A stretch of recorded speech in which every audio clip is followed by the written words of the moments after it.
the reason was Karen and the kids. We packed up and for 3 weeks moved to Iowa.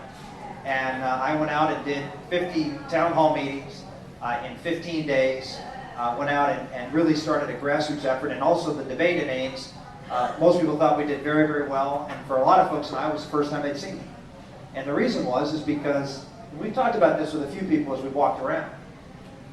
The national media is trying to tell you who to pick for president.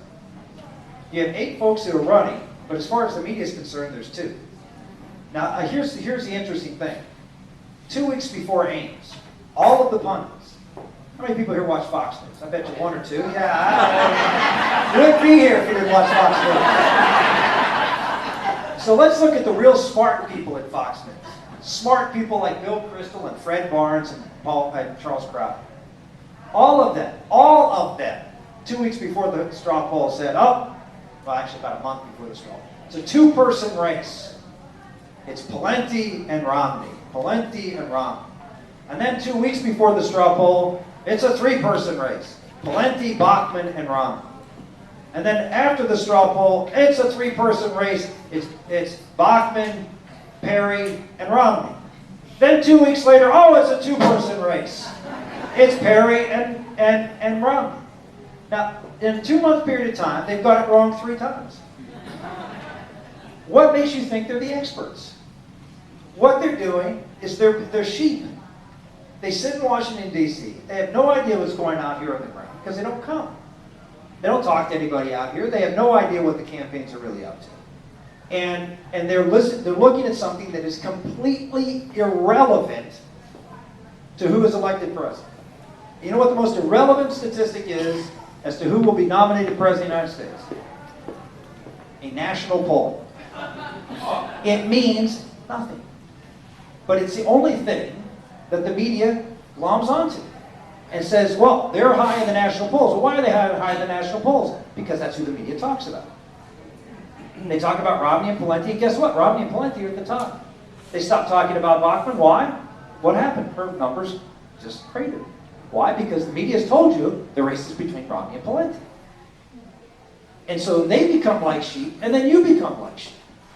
It's really a fascinating thing. I've never run for president. So this is a new experience. And it's just been really fascinating to see how this dynamic evolves. Here's the interesting thing. 4 years ago, you know who the top 2 people in the polls? And they said it was a race between these 2 people. They were well ahead of the polls. Rudy Giuliani and Fred Thompson. Neither of whom won a single delegate. But that's who the race was. And all these other folks were they should get out of the race because they can't win. So just remind, Mike Huckabee at this point in time in the race was at 3% in the national polls. So I want to share that with you because you have to keep your eye on the ball. And the ball is 8 people, not 2. And what you saw last night was, I believe, one of the first debates where they sort of let everybody play. The debate before MSNBC decided this was going to be the Rick and Mitch show. The wrong Rick, in my opinion, but nevertheless. And so what you're going to see here, I think, develop is, I'm hopeful, you're going to start to see a little bit more participation because I can tell you as one campaign, we are screaming and hollering that it's not they don't have the right to decide who is going to be the nominee at this party. And I will tell you, I hate to say this, the worst offender is Fox. The worst offender is Fox. They have done more than any other station to limit the race. I don't know if it's because they have limited reporter resources, which, by the way, they do vis-a-vis the other networks. They don't have nearly the number of reporters. And so it's actually better for them if it's a race between 2 candidates because they can cover 2 campaigns. CNN and MSNBC have NBC reporters, as well as CNN has a huge news staff, and so they can have reporters in all the campaigns. Fox doesn't do that. So it's a very interesting dynamic that the way it's played out. And I thought I would share that with you because I get this question all the time about how this campaign and how these debates have developed. So I thought I'd share that with you. Isn't it time?